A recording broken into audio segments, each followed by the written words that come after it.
Hello, in this video I'm gonna show you how to factory reset TREZOR Model T.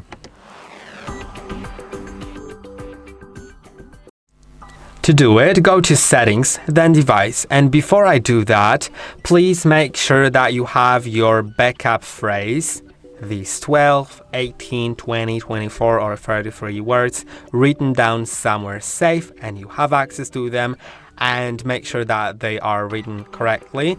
If you're not sure and want to check your wallet backup, in Device at the very top you'll have wallet backup and you can check it. Once you click on check, you'll be able to type in the wallet backup on the TREZOR and it'll tell you if it's correct.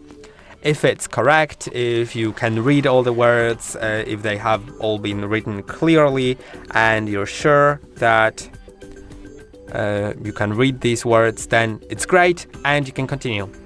We'll go to Wipe Device and click on Wipe Device because the wallet backup will be needed to recover your funds, and if you don't have the wallet backup, then any funds on the device will be irrecoverable.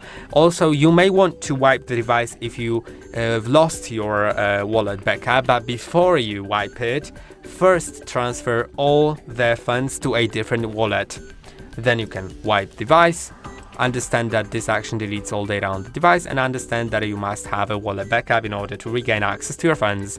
Click on Wipe Device, then hold to confirm on your TREZOR, and it will process it shortly, and it's done. I hope that this video was helpful. Don't forget to like and subscribe. See you in the next one.